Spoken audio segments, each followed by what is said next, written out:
Live inside Athens with Lullwater.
I play lead guitar. I'm Ray. I play bass and do backing vocals. Joe, drums and backing vocals. And I'm John, lead vocals, guitar, and we're Lullwater. The band started, I believe it was 2008, actually. We're working on 10 years now.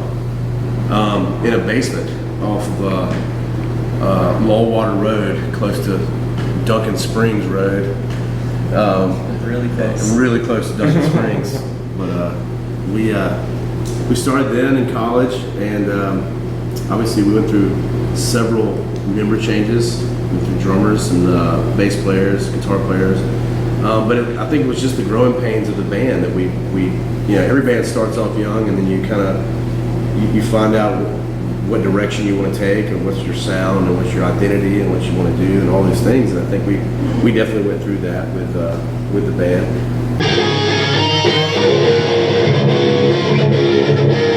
All right, Athens, come on, move on.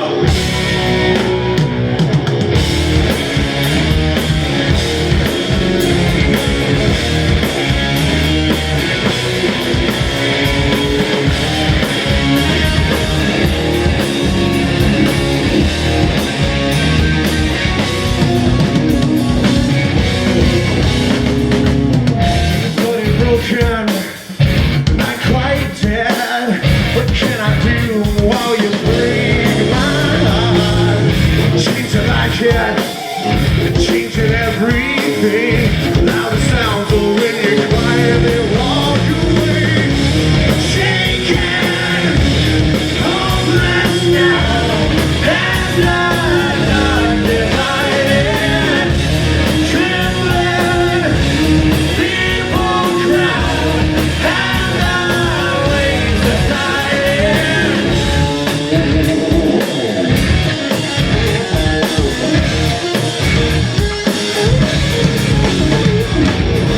In the darkened hole, calling on my knees. How did you two give back and barely see? As I sit and wait for you to come back home, I was 3 miles every time on my soul. Shaking, hopeless now, as the dark divided. Living, people crowd, and I wait beside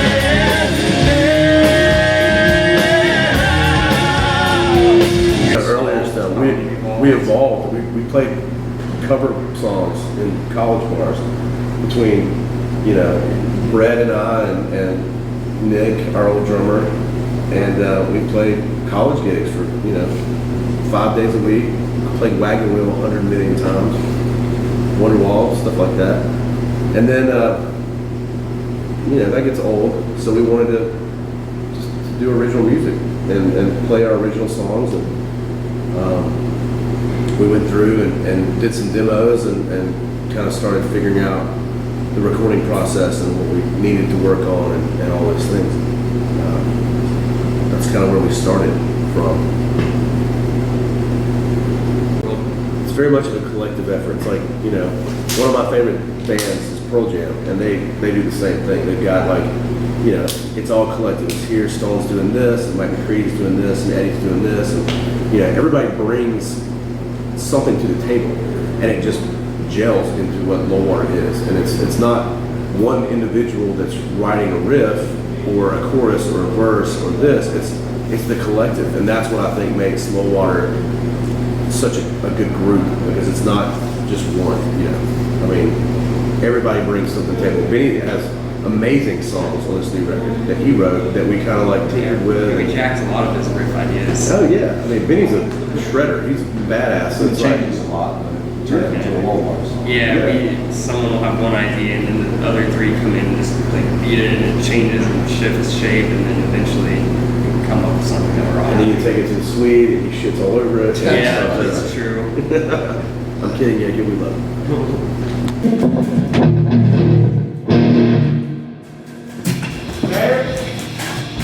About to find out.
sound for us. I know with me and Ray and Brett, it kind of brought us together at that point.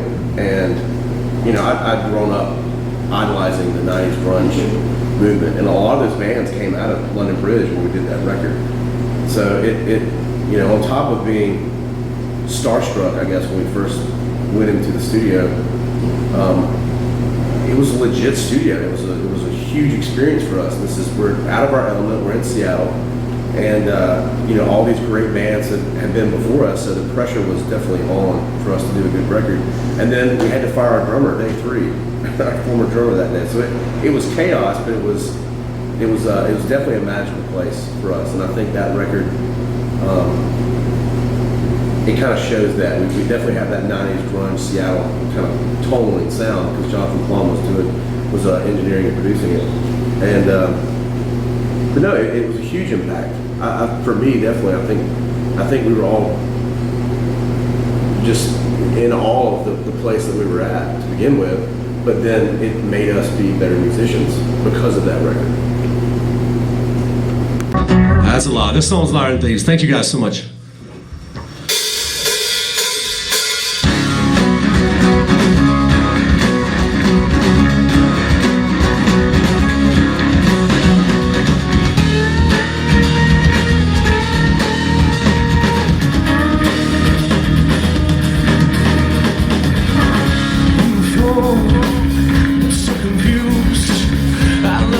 It's mine to break into abuse.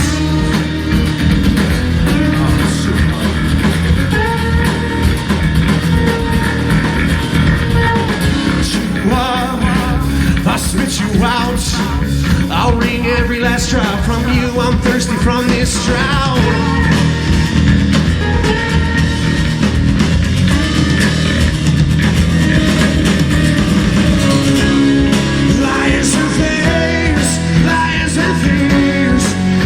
Take what you want. Liars and things, liars and things. Take what I'm living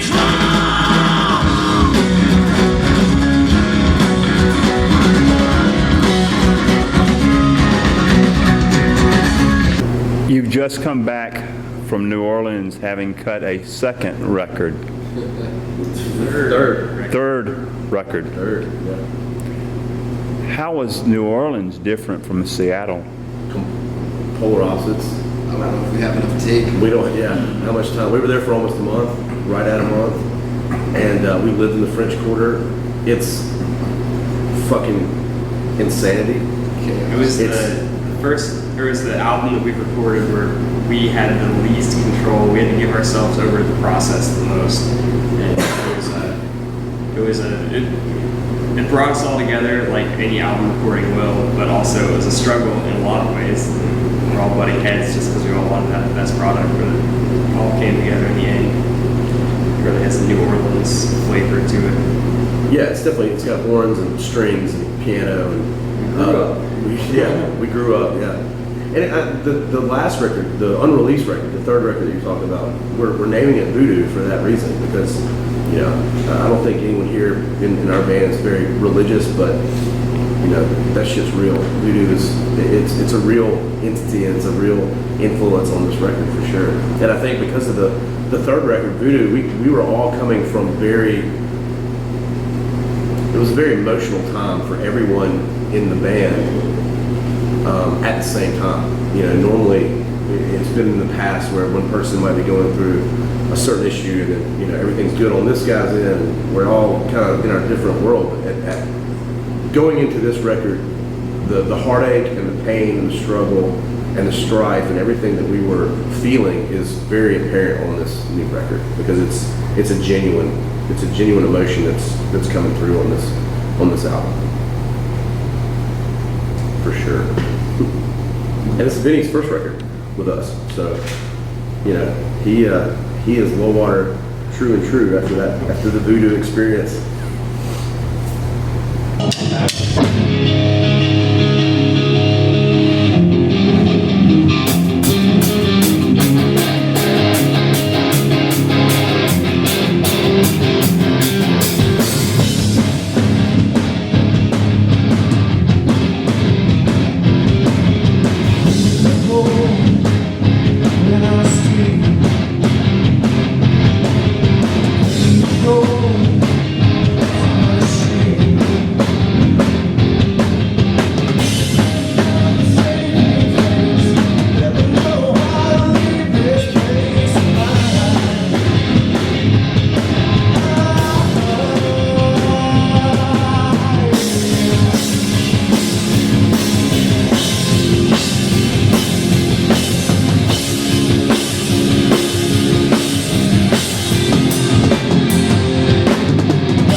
playing live before thousands. It's pretty fucking awesome. That's Kind of hard to comprehend It too. really You is. you can't really think about it. You just have to go out there and do the thing that you do, and it's exhilarating. It's a ton of people. it's terrifying too. Like for me, that If you first think about it, it definitely is. yeah, that Bismarck show, I think that was Was that 5. the first Theory? show? I Yeah. think it was 5K. Yeah, it's right before you go on. It's terrifying. And we'd never done anything at that level before. Like we played, I'd say what, 1,500, maybe two, maybe. At Nothing that like point, that before. that was huge. It was arena. It was the first arena show that we'd ever done. And I remember just, I was terrified. I mean, it was exhilarating. Like I've got this. It was a confidence kind of feeling, but it was also very much of a like, wow, that's a lot of people. That's, you know, it kind of puts you in a weird headspace. Put up or shut up. It's like, yeah, it's time For to me, at least, Yeah, I'm completely opposite of them. It doesn't faze me. It makes me more excited to get on stage. Yeah, I think I perform better the more Oh yeah, absolutely. people there are, the crazier the audience is. But at the same time, if you stop and think about it, it's pretty absurd. It's always after the fact. It's like once the show's done, you go back and look, and Well, then like, you're just like, yeah, You're like, oh, they I killed was that. nervous. it's always the first, like before the first note and before the first riff is the worst. As soon as everyone locks in musically from the first note, I think that's the biggest stress that I would have. Is just as soon as we all come in together, then it's game on. We know what we're doing. Mhm. It's fun though. We're ready to get back to do that again. Let's do that. Let's do that Let's do again. it more.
I would say I've been in Athens for almost 15 years now, and a lot of angst from Athens because to begin with Lullwater,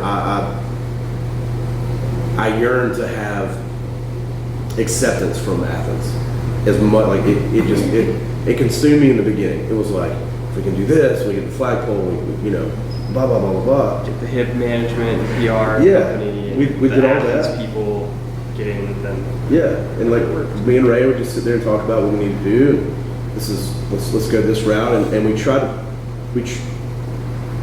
There was this mold that we were thinking that we were going to do because the first Lullwater demos they were records to us and they're horrible, but we had like kind of folky Americana songs like Amsterdam and Faithful Sinners and Whatever Happened and things like that. Yeah, because that was for us too, which I love the drive-by truckers, and I think everybody here really likes the drive-by truckers, and that was kind of the the vibe that we were in at the time. But for me, the angst towards Athens was never getting that acceptance, and I understand why. I mean, the first attempts that we made were really bad. It was horrible. It was horrible shit. So I don't blame Athens First for not. impressions are Yeah. They're a bitch. so Can I say that? Yeah. So we didn't really. I think at the time I was frustrated. Like, why aren't we getting accepted? Well, we suck. So I get it why you're not going to get acceptance from a music town that's notorious for being critical and with the reputation that it has. But towards the middle, I guess, of our career, we just kind of stopped playing Athens, and that was a call to say, you know what, Athens isn't necessarily a big rock town, and we're a hard rock band. So let's kind of branch out. Let's go to Atlanta. Let's start doing regional tours and Yeah, I think we both needed a break from each other. yeah. It was mutual. Yeah, it was a mutual break, and that gave us time to grow and to experiment and kind of find what the band was all about and the sound, and honestly to get to know each other. Like, we're brothers now, but we had to tour, we had to get out. We couldn't stay in Athens and worry about what Athens thought of Lullwater, because it would have made everyone crazy.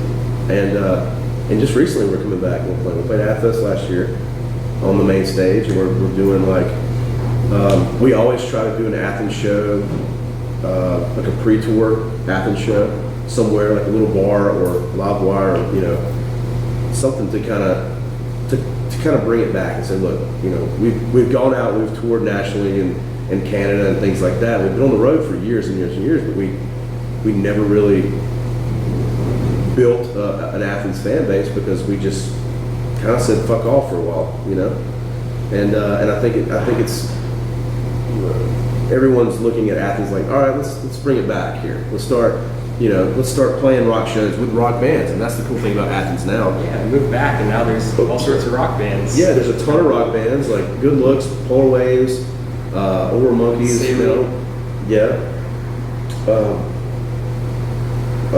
Rosie and the Rat Dogs are friends of ours too, and it's encouraging for us to come back and just hear a pocket of hard rock bands, because it wasn't here 6 years ago, 5 years ago, and now you're starting to see it about even four, yeah. So it's three, yeah. But it's reassuring, it's comforting to come back and like, all right, there's some, there's little pockets of rock that are still here.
That's a raw song. Yeah. All right, you want us to do that one? We'll do Blood.